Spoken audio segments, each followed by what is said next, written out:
started. Oh, Goliath again. Let's see. E6. How about a French defense? Oh, I played that recently. How about E5? 4E5. See what he does. Against a classical setup.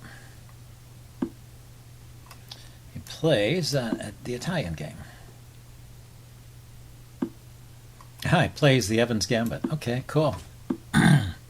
Well, I'm playing the old main line. This is the way they used to play it back in the 19th century. And it's still okay. It's one of the moves that'll show up on your chess engine if you ask it what to play. Okay, right here. This is a line. The queen comes out, lines up with the bishop, and attacks the pawn. And I believe the right answer is queen to f6 there, defending the pawn and getting the queen to an active square and allowing the knight to come out to e7 if necessary. This is one of those lines that let's see, we're all in known theory here is what I mean to say. So knight e7 now. He can always push this pawn forward and kick the queen to this square. Then the knight can come here.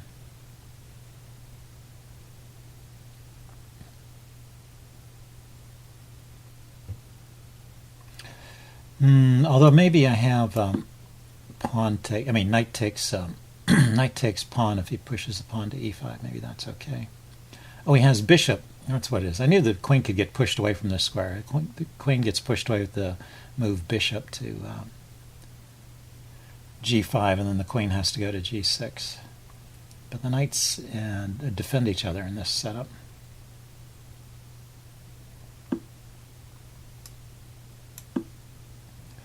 Still have to keep in touch with f7 here. But now the knight is defending the bishop, so the knight can't move somewhere to harass the queen without giving up this bishop. And that looks like a tactical line where hopefully I come out ahead. I mean, you could play that anyway. Knight here, queen takes bishop, bishop here, check. I mean, he gets a pawn and he gets an attack. Who knows? But I don't think it's working objectively. And if I've given just one more move, I can castle. And then this pawn is securely defended by the king and rook. His knight can still come in and attack it. There's also pawn to D. Pawn to d5, hitting the bishop. Pawn takes, hits my knight. Yeah, I guess that doesn't work here. Okay, let's castle. Also, other moves to consider are bishop back to b6 to get it. It's a little bit loose out here, although it's defended by the knight currently. The pawn push can push the knight away, and then the bishop is loose. So bishop back to b6 also opens up the square for the knight. The knight can come to a5. So bishop b6, knight a5 is an idea to try and counteract this battery here that he's got set up with the queen and the bishop. So I think I have survived the opening critical phases, and we're out of any known theory probably at this point. But well, certainly out of any theory that I know. So he's setting up an indirect attack on my queen. I still have time for knight a5 because that hits his queen. He can push the pawn forward. I take the queen. He takes my queen. I take his bishop. He takes my knight. Should be okay. This pawn is adequately defended. Knight and bishop are on it. So after knight a5, he'll probably just move his queen. Then I need to find a square for my queen. Maybe here.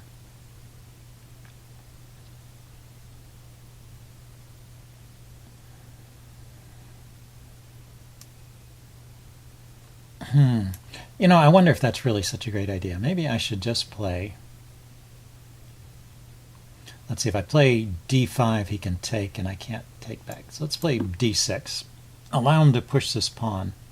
And then, like I said, the queen needs to find a square, but maybe it can go to... maybe the queen can go to g4 there and come back along this diagonal if needed.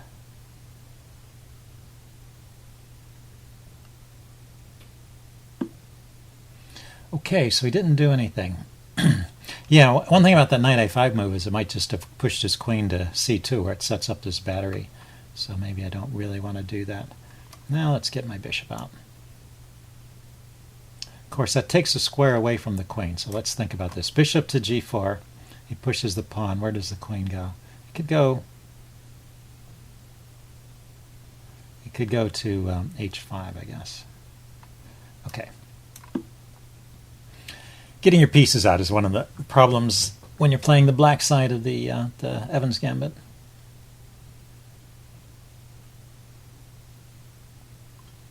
Maybe my queen should just go back to e6 right here.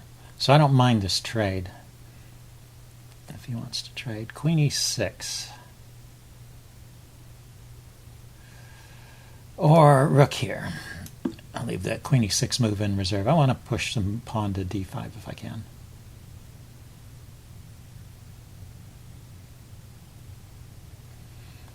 Well, maybe I can't, though. Pawn to d5, he takes. Yeah, I can't push pawn to d5 because he takes. It's a double attack. It's an attack on the queen.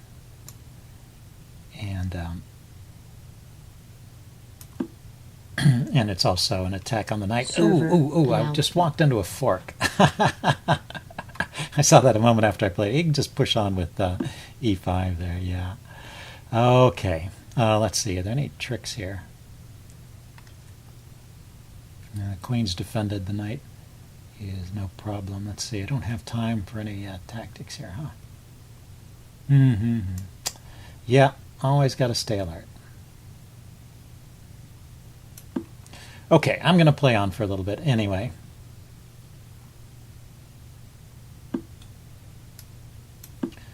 I have 2 pawns for the piece. 1, 2, 3, 4, 5, 6, 7. 1, 2, 3, 4, 5. So not enough compensation, but some compensation. It's not like a piece for nothing. It's a piece for 2 pawns. Because he sacked 1 pawn, and then the Evans Gambit is a pawn, and then that's another pawn there to win the piece. So 2 pawns. And what to do here? Pawn here.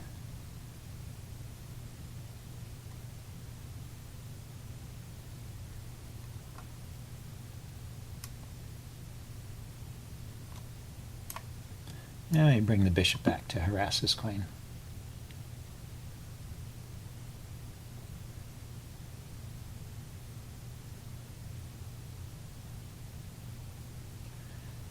Maybe play the move d5 now. I can get that in.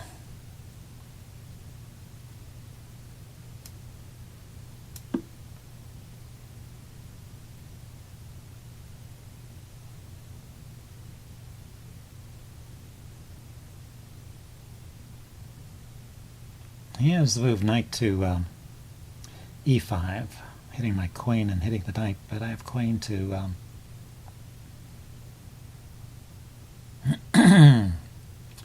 queen to d6, defending everything. So I think it's okay. Interesting. So let's see. I need to activate my pieces, make sure they're all playing. Yeah, if you found that. That's probably good. So I unpin, so I'm threatening his knight. I'll probably just take. Take with the knight or the bishop. I still have quite a mass of pawns. Maybe, I just go for an endgame where I slowly push these pawns forward, and I have passed pawns here in a mass.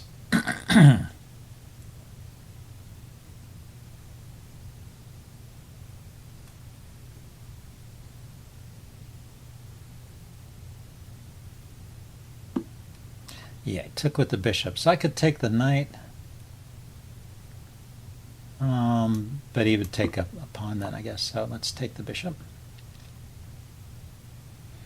And, his knight. I'm sorry, the knight was defended anyway. What am I thinking?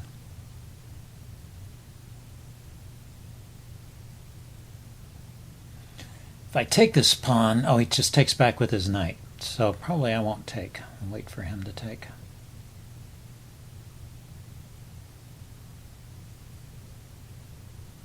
I was just thinking it'd be nice to clear this file with tempo and hit his knight, but his knight can escape from the threat and take the pawn on e4, so taking on e4 makes no sense unless there's some other tempo involved.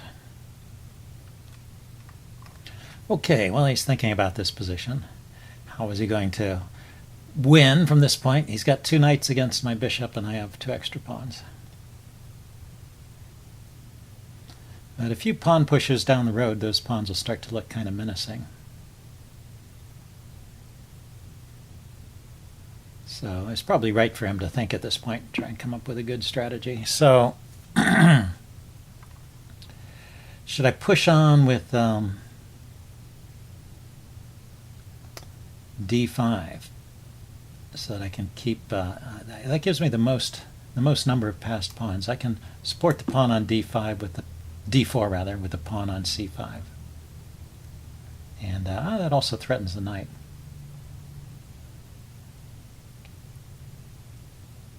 He made a little lift for his king over here. I think he was having trouble finding a move, and that's a good strengthening move, to avoid back rank mates before getting your rooks active, but maybe he could have found something a little better. He can support the knight with f4. Maybe that's what he wants to do. I mean, he did get his king all the way over to the h-file, so to f4 is logical. Okay, moves his knight there. I don't want to trade. If I play queen to c5, hitting the knight again, threatening to take it, he can defend with a rook, which I don't like so much. So let's just retreat the queen a bit.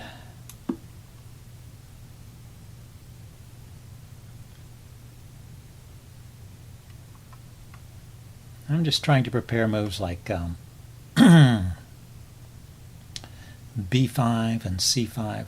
b5 could be played, supported by the c pawn, but then c5 would leave the b pawn hanging.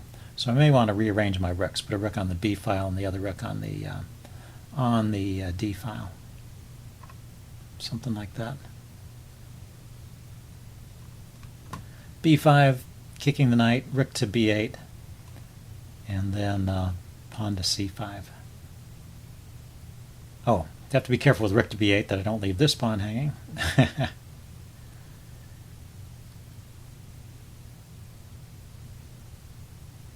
b5, where does the knight go? And I could go back here.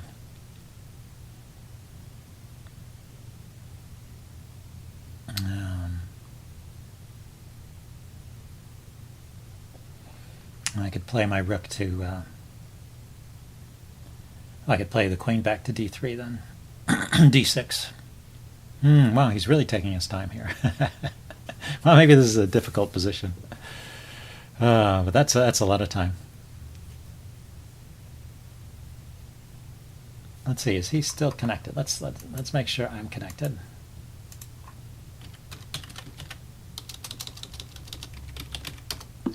Okay, I'm connected. Oh, he played. Okay, he may be trapping the bishop, huh?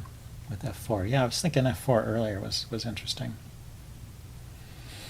Let's kick the knight. Also gives the bishop some squares.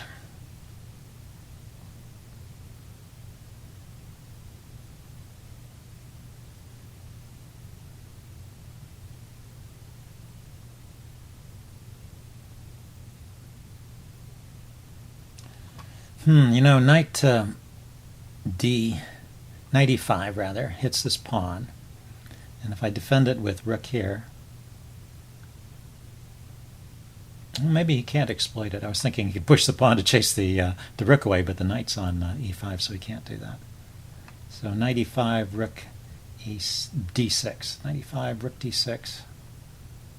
Pawn to f5. Bishop back to here. I still don't want to trade that bishop. And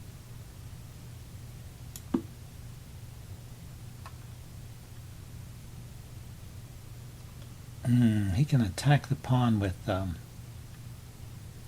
rook to c8, rook to c1 rather. Rook c1 would be kind of annoying. I want to play the move f6 here when I get a chance. So, but I don't want to give up that pawn, so let's drop the queen back. And my forces are getting a bit disorganized here. I still want to play f6 and chase this knight away. Maybe I should have traded that knight off. Maybe this knight is too dangerous to let live. Oh, he goes back. Okay, so he prevents... that move prevents me from playing c5, which I want to play. Oh, and he's also got the rook on it.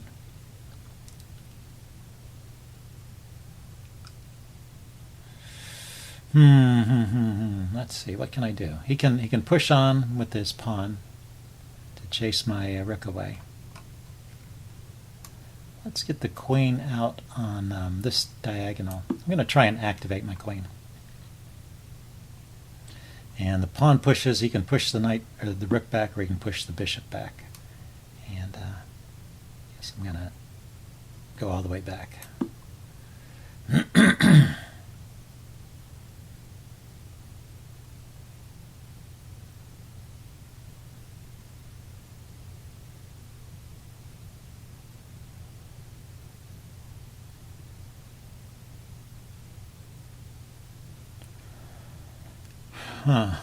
Yeah, his advancing pawns are looking dangerous too now. Yeah, I never got the move c5 in. He did a good job of shutting that down. So maybe this d4 push was premature. Okay, his knight can hop into this square. That's probably pretty good. Let's play f6. He's gonna maybe check me on this diagonal. I could run with my king to the corner, but I was thinking I could pile up on this backwards pile up on his backwards e-pawn as a way of getting counterplay here.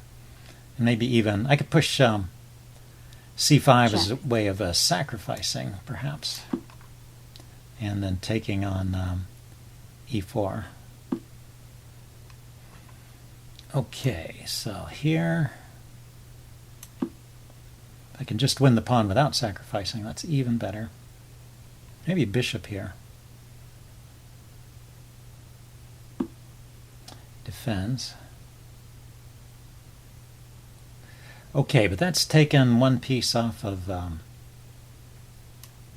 it's taken a piece off of the c5 square, so I can think about playing c5 here.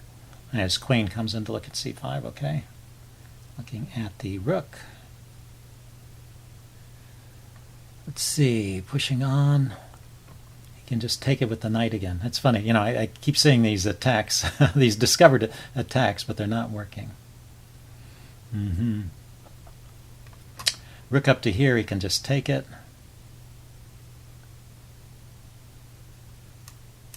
Queen here. Maybe with the idea of bringing my rook back. If he trades queens, I'm going to be okay with that. He doesn't. He takes... Let's take the queen off. And see if I can attack this knight here. It's sort of pinned, right? Yeah, his earlier quick moves, his earlier slow moves rather, have come back to haunt him. Now he needs to move quickly, and it's getting complicated. So that wins a piece back.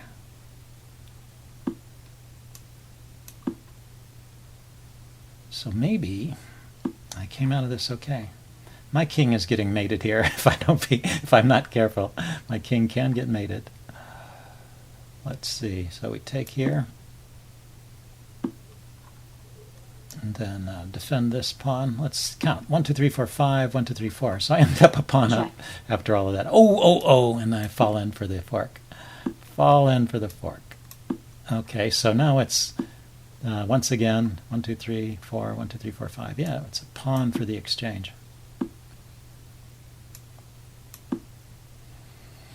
Okay, I want to disrupt these pawns here so I can get my king over to support these pawns.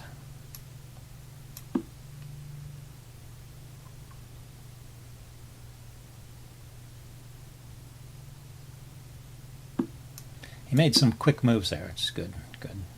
Practical decision here. Let's see. I've once again gotten into a position where I can't advance my pawn. I'm not doing these pawn moves correctly.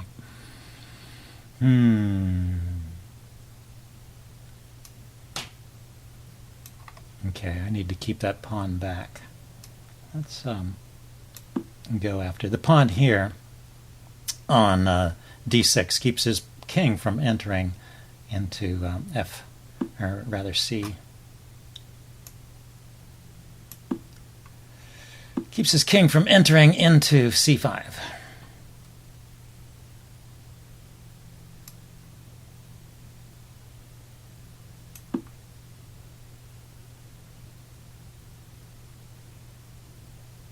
Check.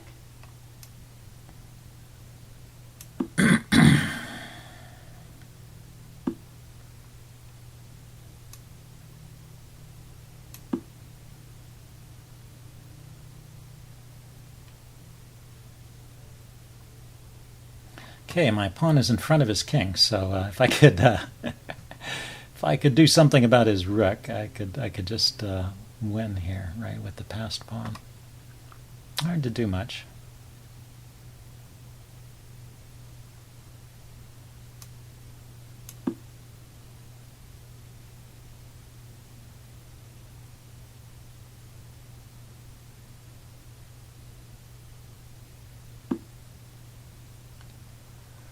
So if I push the pawn, he's going to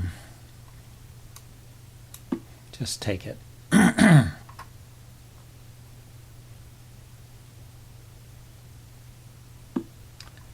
Yeah, I was afraid of that. Oh man, and my king is here. I was going to say I could sacrifice the pawn to distract his rook and then take this pawn. But he takes with check because my king is here. Oh, that's unfair. Unfortunate, not unfair. There's no fair in chess. Okay.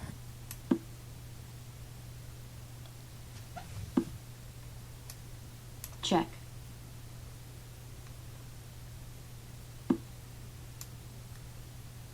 He's still winning because he queens. Yeah, man.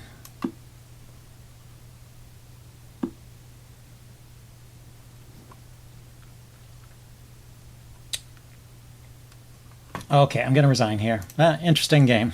I'll upload this and do a postmortem. See you guys later. Bye.